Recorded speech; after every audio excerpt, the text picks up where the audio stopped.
Hello दोस्तों, मैं रचना पांडे आपके अपने YouTube channel soul touching word second पर तहे दिल से स्वागत करती हूँ।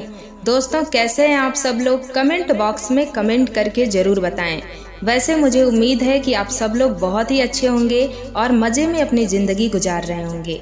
दोस्तों, गुस्सा हर इंसान को आता है।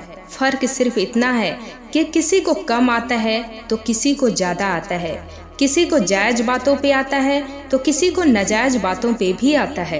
कोई इस पर कंट्रोल कर लेता है तो कोई कंट्रोल नहीं कर पाता और गुस्से में किसी को भी भला बुरा सुना देता है।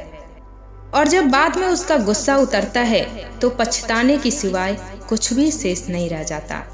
दोस्तों, आज मैं गुस्सा और बुरी आदतों पर आधारित एक कहानी सुनाने जा रही हूँ और मुझे उम्मीद है कि इस कहानी को सुनने के बाद यदि आपके अंदर भी क्रोध करने की बुरी आदत है तो उसको दूर करने की आप हर संभव कोशिश करेंगे। एक समय की बात है, एक आदमी था जो कि बहुत गुस्सा करता था। गुस्से में उसे समझ में नहीं आता था कि हमें कब क्या बोलना चाहिए। खैर दोस्तों, गुस्से में तो कोई भी इंसान सही गलत में फर्क नहीं कर पाता। एक दिन उसे पता चला कि उसके गांव में एक ऋषि प्रवचन के लिए आने वाले हैं। जैसे ही उसे पता चला, वह गुस्से से लाल हो गया और जो कुछ भी उसके मन में उस ऋषि के प्रति था उसे वह सुनाने के लिए निकल पड़ा। जैसे ही वह ऋषि के पास पहुंचा, वह देखा कि सैकड़ों की संख्या में लोग उस ऋषि को सुन रहे हैं। वह ऋषि उस वक्त क्रोध पर प्रवचन दे रहे थे कि हमें क्रोध नहीं करना चाहिए, क्योंकि क्रोध इंसान का सबसे बड़ा शत्रु है। क्रोध करने से इंसान अपने साथ साथ दूसरों को भी हानि पहुंचाता है। वह प्रतिशोध की आग में जलता है और अपने जीवन को बर्बाद करता है। उस ऋषि के प्रवचन देने के उपरांत वह व्यक्ति उस ऋषि के समीप गया और कहने लगा कि तू बहुत बड़ा ढोंगी है, तू बस दूसरों को शिक्षा देता है, जो कुछ भी कहता है उसका स्वयं अनुसरण नहीं करता है। वह व्यक्ति उस ऋषि को उल्टी सीधी बातें बोलता जा रहा था और वे चुपचाप मौन होकर उसकी बातें सुनते जा रहे थे। ऋषि को शांत देखकर वह व्यक्ति और भी ज्यादा गुस्सा हो गया और गुस्से में आकर वह ऋषि के ऊपर थूक दिया। इसके बाद भी ऋषि को गुस्सा नहीं आया, वे शांत बैठे रहे। ऋषि अपने चेहरे से थूक को पोंछे और शांत होकर बैठ गए। वह व्यक्ति गुस्से में आकर वहां से चला गया।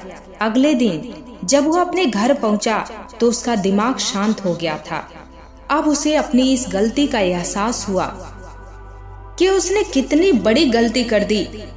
वह बहुत ज्यादा परेशान हो गया कि यह मैंने क्या कर दिया, इतना बड़ा पाप मैं कैसे कर सकता हूँ। मैंने एक बहुत बड़े ऋषि का अपमान कर दिया। वह बहुत चिंतित हो गया और तुरंत वह उस ऋषि के पास उनसे माफी मांगने के लिए घर से निकल पड़ा। लेकिन वह ऋषि अब उस स्थान पर नहीं थे। अब वह व्यक्ति परेशान होकर उस ऋषि को ढूंढने लगा। जैसे ही वह ऋषि उसे मिले, वह तुरंत उनके पैरों में गिरकर माफी मांगने लगा और ऋषि से कहने लगा कि मुझसे बहुत बड़ी गलती हो गई है, मैंने आपका अपमान कर दिया, मुझे आप माफ कर दीजिए, ऐसी गलती फिर कभी नहीं होगी मुझसे। ऋषि ने उस व्यक्ति से कहा कि शांत हो जाओ, तुम कौन हो? ऋषि के इस तरह से पूछने पर वह आश्चर्यचकित हुआ और वह सोचने लगा कि अब मुझे कैसे भूल सकते हैं, मैंने तो इनका अपमान किया था।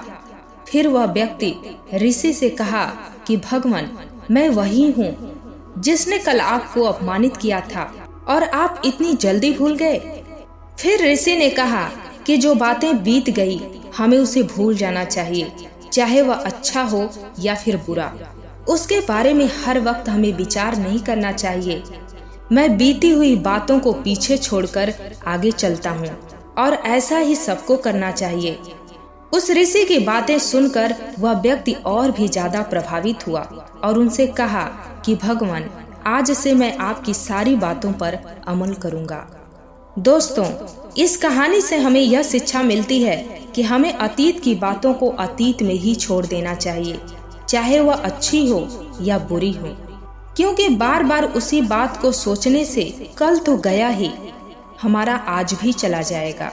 और दूसरी बात यह है दोस्तों कि क्रोध नहीं करना चाहिए, क्योंकि क्रोध में पड़कर इंसान न जाने कितनी बड़ी से बड़ी गलतियां कर बैठता है और बाद में पछताने के सिवाय कुछ भी शेष नहीं रह जाता है।